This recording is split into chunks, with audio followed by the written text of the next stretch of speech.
What did happen to the last 10? I ran away with my life, fast forward. Assalamualaikum warahmatullahi wabarakatuh. Saya Arliandi Pratama, dosen dari Teknik Sipil, Program Studi Teknik Konstruksi Gedung, Program Diploma 4.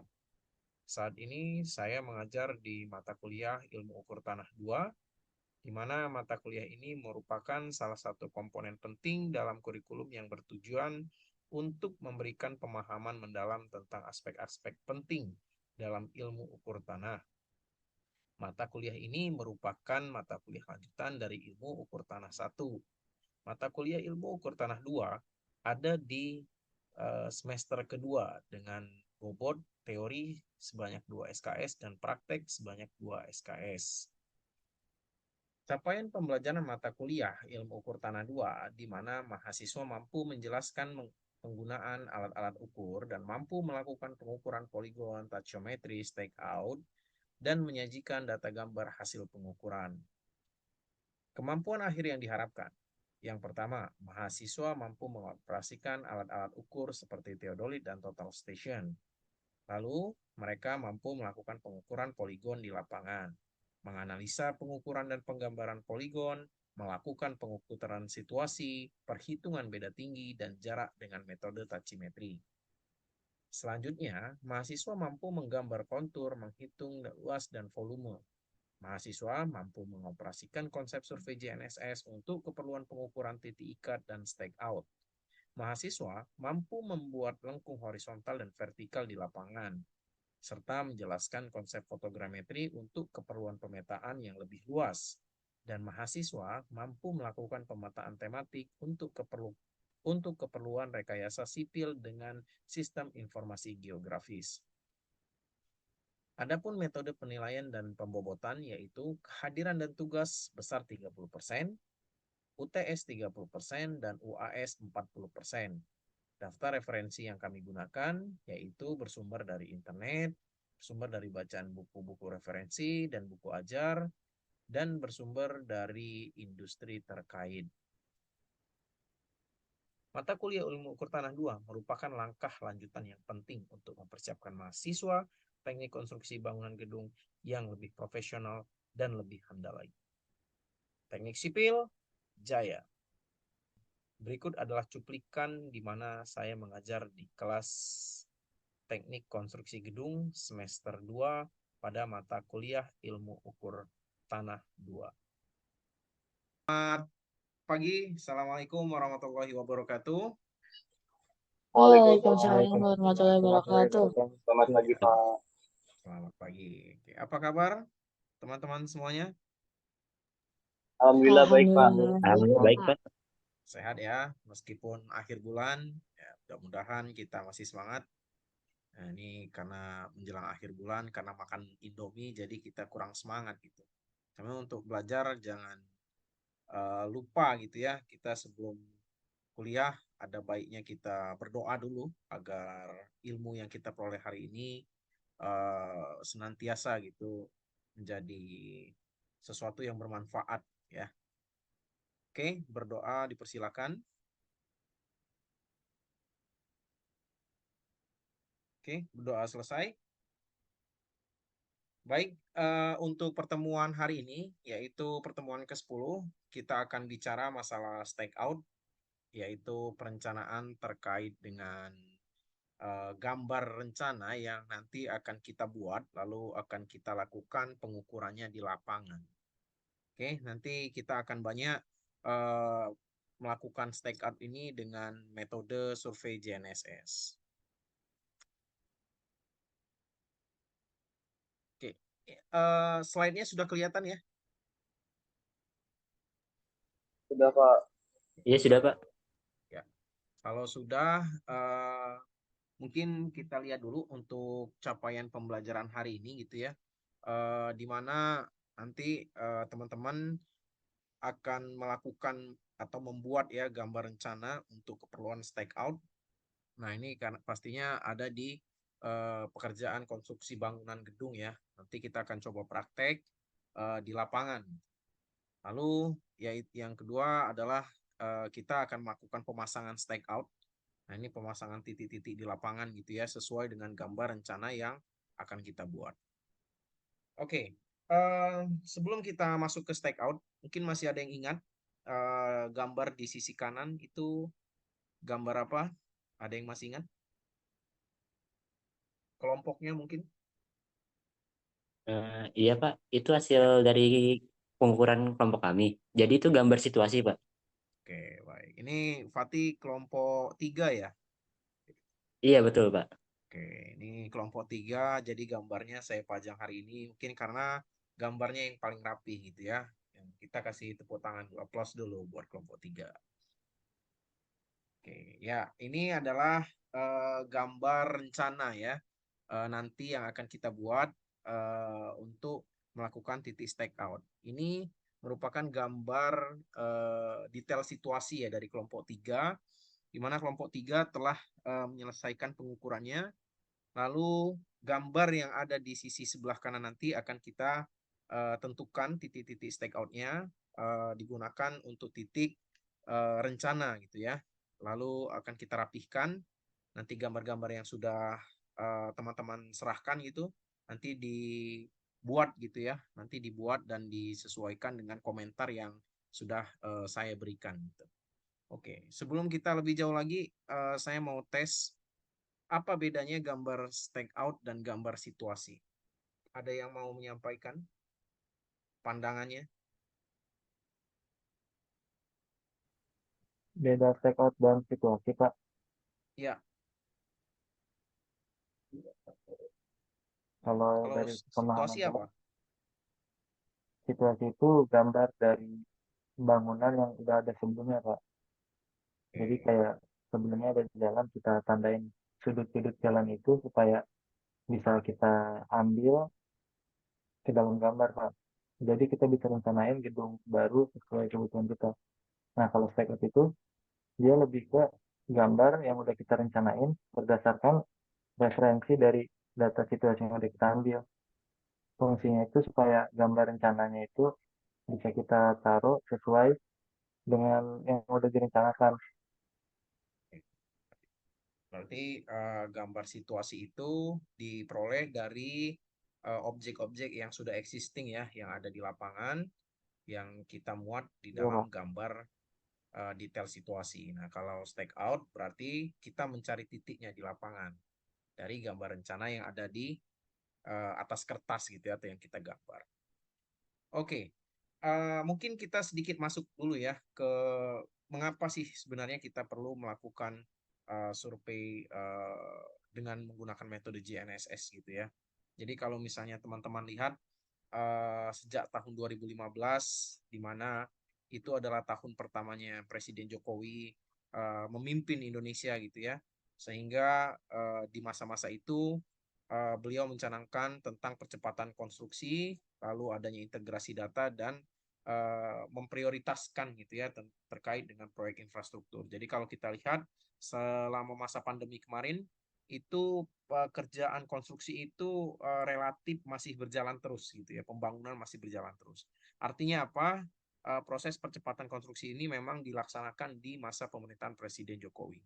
Oleh karena itu, indeks dari pembangunan manusia yang harus apa namanya cepat gitu ya beradaptasi dengan teknologi guna mempersingkat dan melakukan efisiensi dari proses pekerjaan pengukuran, maka kita perlu belajar teknologi-teknologi terkini.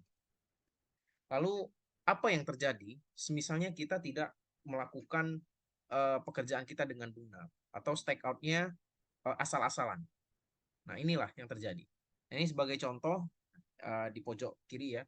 Jadi pada saat kita mau menyambungkan dua jembatan, ketika kita tidak mengetahui letak koordinatnya, maka pada saat pelaksanaan konstruksinya, ini bisa saja terjadi. Nah, ini mungkin ilustrasi, tapi di dalam dunia nyata ada apa enggak? Nah, ini bisa teman-teman lihat di sisi yang sebelah kanan gitu ya, rel kereta. Nah, di atasnya itu meme, tapi di bawahnya itu real keadaan gitu ya. Dan itu nyata. Kenapa? Karena relnya tidak ketemu. Nah, ini proses di mana pelaksanaan pengukuran yang kurang baik pasti akan mengakibatkan kegagalan mungkin dalam proses pelaksanaan konstruksi. Lalu di bawah ini karena kemarin sebagai bentuk evaluasi ya, tempatkan alat pada tempatnya dan pada fungsinya. Ini jangan sampai nanti teman-teman melakukan pengukuran menggunakan teknik-teknik atau hal-hal di luar kewajaran gitu ya.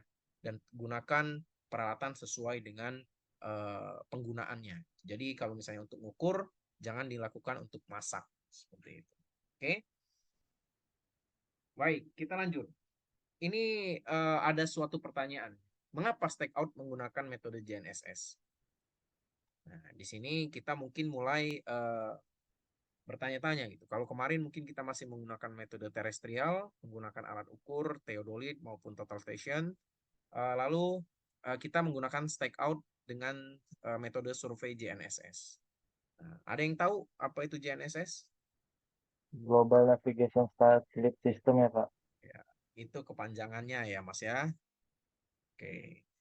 Mungkin JNSS sendiri itu familiar dengan kita kalau misalnya Mas dan Mbak sekalian itu menggunakan mobile handphone gitu ya, ada GPS di dalamnya gitu. Nah, sebenarnya GPS itu bagian dari JNSS gitu ya.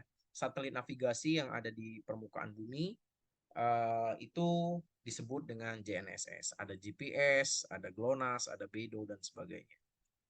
Nah, apa sih kelebihannya kita menggunakan JNSS? JNSS ini dia bisa melakukan pengukuran itu di segala hal gitu ya. Kondisi baik hujan maupun di malam hari. Nah, ini kalau teman-teman ukur kemarin mungkin pakai alat water pass, nah, yang dipayungin orangnya atau alatnya? Pasti orangnya ya. Nah, ini sebenarnya tidak dibolehkan gitu ya kalau misalnya alat yang harus dipayungin ya alat gitu ya karena memang untuk mereduksi yang namanya kesalahan akibat teriknya panas matahari gitu ya sehingga dia bisa mengalami undulasi. Nah, kalau GNSS itu kebalikannya. Bahkan kita tidak perlu khawatir jika hujan maupun dalam kondisi malam hari. Bahkan untuk melakukan pengukuran 24 jam GPS bisa melakukannya gitu ya.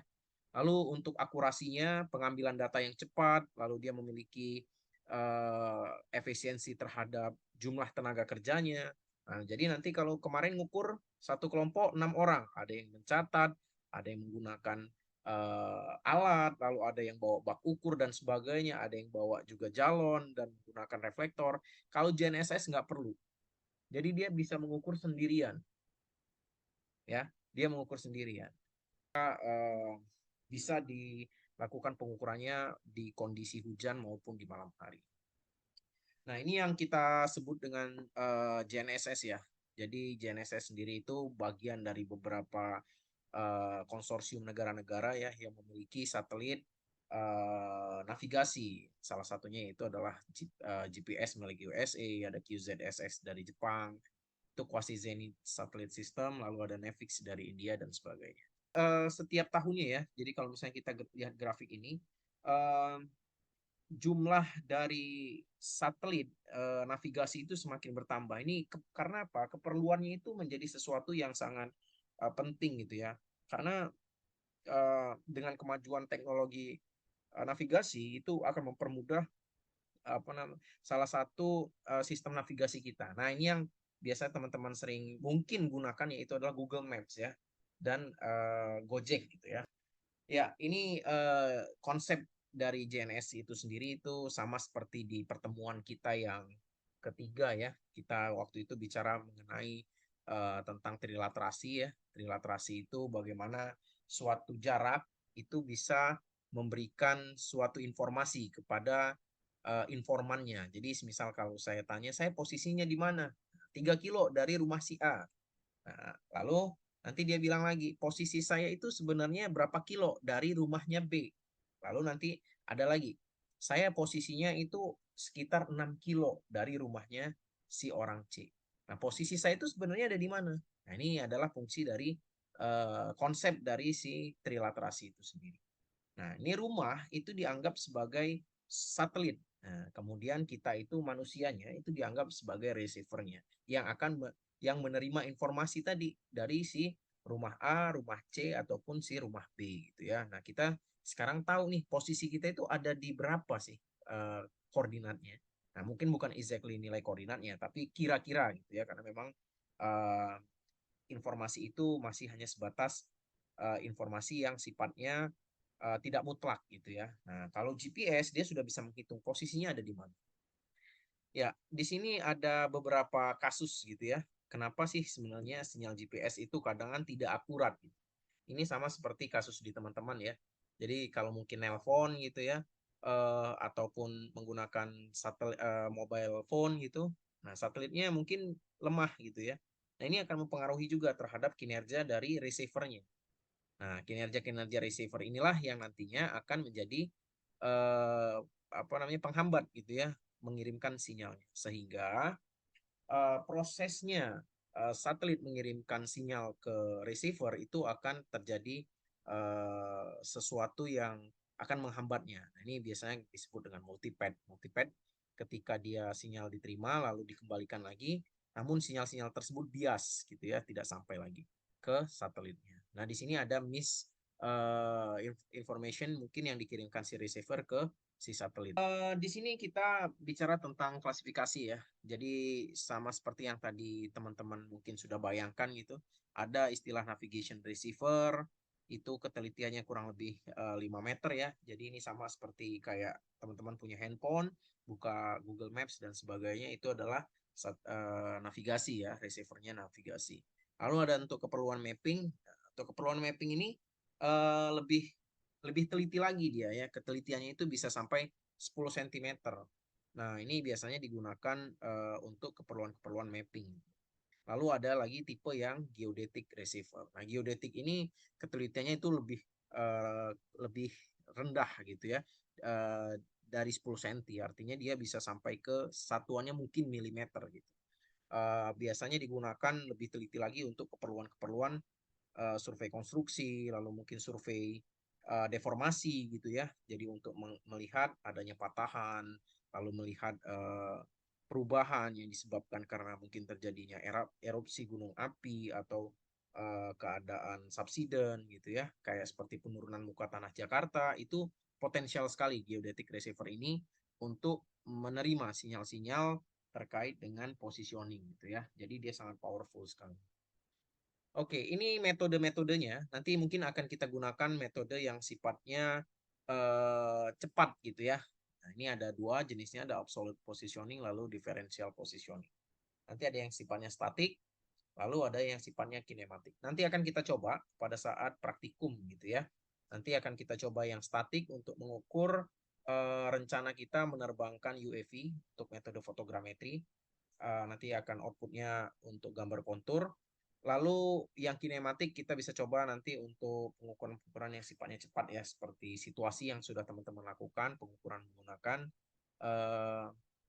apa kemarin total station gitu ya. Nah, ini kalau yang sekarang kita akan menggunakan metode kinematik menggunakan GNSS atau menggunakan Leica GS18T ya milik kita. Ini kita bicara dengan differential positioning ya. Differential positioning kita akan lakukan dengan koneksi radio atau internet, di mana nanti dia akan muncul koordinat yang langsung di controllernya. Nah, jadi tanpa harus kita olah lagi gitu ya. Nah, sehingga dengan proses RTK ini akan mempermudah dan mempercepat kita memperoleh data. Oke. Lalu untuk differential positioning sendiri, ini biasanya itu digunakan untuk mendapatkan koreksi ya, koreksi yang lebih teliti lagi, baik itu dari jam satelitnya maupun dari satelit geostasionernya. Nah, ini biasanya akurasi ketelitiannya itu sekitar 3-5 cm dalam koordinat X dan Y-nya gitu ya. Nah, ini kurang lebih untuk biasanya kalau kita mau menggunakan metode ini, kira-kira pengamatan waktunya itu di 20-40 menit. Sisinya. Nah, ini kalau yang biasanya teman-teman nanti akan menggunakan sisi yang sebelah kiri ya. Ini biasa, ini menggunakan yang namanya NIVO ya. Jadi nivonya harus centering, ada di dalam. Nah, kalau GS18T itu sebenarnya udah tidak perlu lagi ya. Untuk mendapatkan titik di sini teman-teman bisa miringkan sampai dengan mungkin 40 ya 15-an derajat itu masih memungkinkan lah sampai ke angka 45 derajat. Bahkan 60 derajat pernah dibuktikan oleh teman-teman di dunia konstruksi gitu ya, guna survei konstruksi. Datanya masih oke. Nah, ini ada seseorang gitu ya. Ada yang mau ngukur seperti ini? Atau ada yang pernah ngukurnya kayak begini? Kira-kira safety nggak ini? Tidak, Pak. Tidak ya. Jadi lihat-lihat juga ngukur kalau membahayakan diri, teman-teman meskipun alatnya mudah gitu, tidak diperlukan. Nah ini kenapa dia sampai kayak ini? Karena GPS-nya itu masih GPS yang lama. Dia harus dalam keadaan posisinya centering atau tegak lurus gitu ya. Sedangkan GS18T mungkin teman-teman nggak perlu sampai di ujung, nanti cukup berdiri di sisi yang sebelah sini, alatnya saja dimiringkan ke sana. Nanti ujung kaki polnya yang akan merecord si koordinat yang ada di ujung batunya gitu ya. Ya sedikit lebih safety lah. Kurang lebih seperti itu. Oke, di sini ada sedikit video ya terkait dengan GS18T. Nah, ini apa sih GS18T itu gitu ya. Nah, ini mungkin sedikit sekilas video mungkin teman-teman bisa lihat.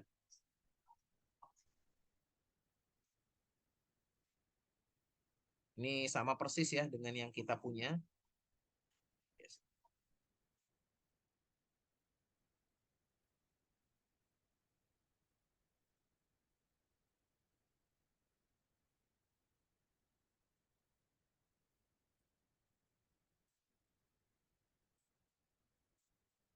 Ya, nah disinilah keunggulan dari GS18 tilting ya.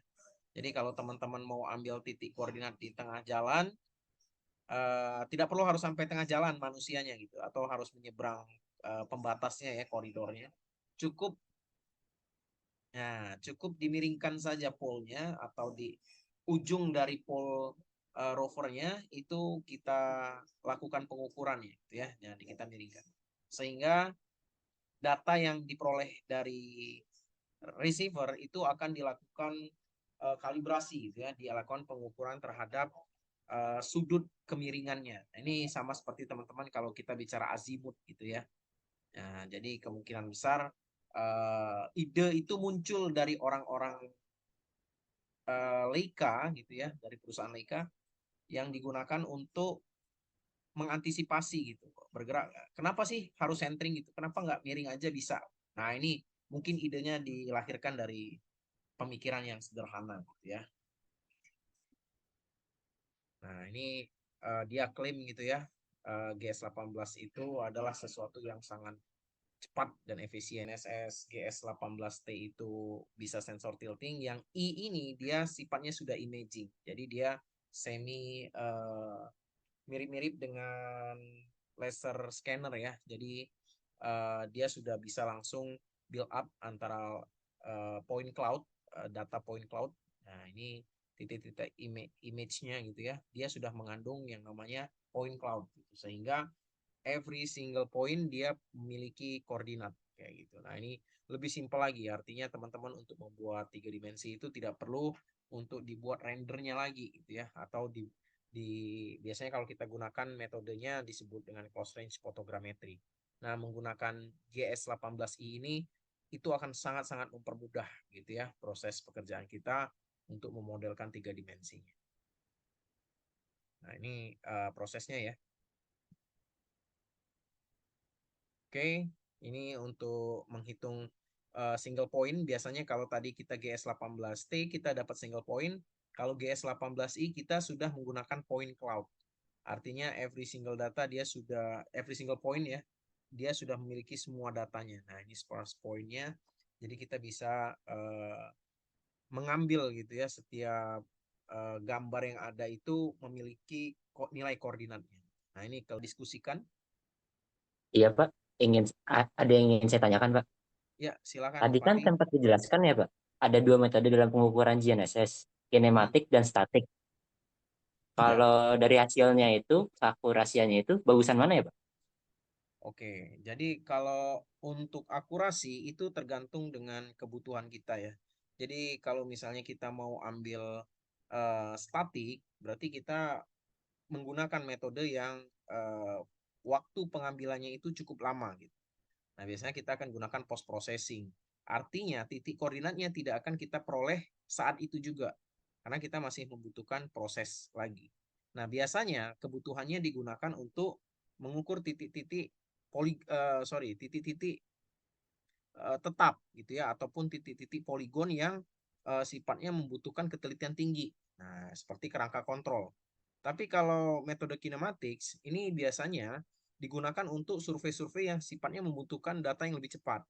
Namun tentu ini berbanding terbalik dengan akurasinya. Kenapa? Karena kinematics ini dia tidak post processing, artinya data itu begitu dia dilakukan pengukuran, maka data tersebut akan muncul gitu ya. Nah, ini kita tidak ada koreksi lagi, tidak ada proses teknik mengolah datanya, lalu kita tidak bisa melihat apakah data itu fix dan float gitu ya. Kita hanya menerima atau melakukan pengolahan itu berdasarkan hasil dari receivernya itu sendiri. Nah, jadi kalau kontrolnya sudah memberikan koordinat, oh sudah fix gitu ya. Nah, jadi kita sudah bisa menggunakan titik koordinat tadi. Nah, ini jelas dua metode ini memiliki keunggulan dan kelemahannya masing-masing. Jadi tergantung kita mau ambil untuk keperluan pengukuran yang sifatnya teliti dengan akurasi yang baik gitu, atau kita untuk sekedar melakukan survei untuk mendapatkan koordinat seperti itu. Nah, yang tanpa harus adanya processing lebih lanjut. Itu ya. Oke, Pak. Terima kasih, Pak. Ya. Ini dia detailnya. Jadi buatlah gambar rencana untuk proyek pekerjaan gedung ya. Lalu teman-teman bebas, jadi silakan pilih dari gambar yang sudah ada saja, yang sudah teman-teman buat. Lalu cari titik-titik yang possible untuk dibangun gedung baru. Jadi nanti akan kita cari titiknya di lapangan di mana. Lalu titik rencana itu dicari dari gambar situasinya teman-teman. Jadi kalau kelompok 3 pakai gambarnya sendiri. Jangan kelompok 3 pakai gambar kelompok 1. Oke? Karena kita akan buat dari gambar kelompok 3 ya kelompok 3 aja. Oke. Lalu buat minimal titiknya 25 titik. Ya, ada syarat minimalnya 25 titik. Nanti cari koordinat X dan Y-nya menggunakan koordinat global. Jadi pakai nanti UTM saja. Jadi teman-teman transport lakukan transformasi koordinat gitu ya. Nah, dari koordinat geografis ke UTM. Nah, nanti akan kita cari titik-titik tersebut menggunakan GS18T di lapangan ya. Ada minimal 25 titik. Jadi mau 26 juga nggak apa-apa. Ya nggak boleh 24 ya. Lalu gambar rencana itu dikumpulkan H-2. Kenapa? Agar saya periksa dulu terlebih dahulu gitu ya. Sehingga nanti ada feedback yang saya sampaikan ke teman-teman. Oke, mungkin itu sebelum saya akhiri ada yang mau ditanyakan dulu? Adilah, ada yang mau ditanyakan? Cukup sih, Pak. Cukup? Oke. Nampaknya karena sudah mau makan siang ya, jadi sudah untuk hari ini. Terima kasih atas atensinya. Selamat siang. Assalamualaikum warahmatullahi wabarakatuh. Waalaikumsalam Waalaikumsalam warahmatullahi warahmatullahi wabarakatuh. wabarakatuh. Terima kasih, Pak. Terima kasih, Terima Pak. kasih, Pak.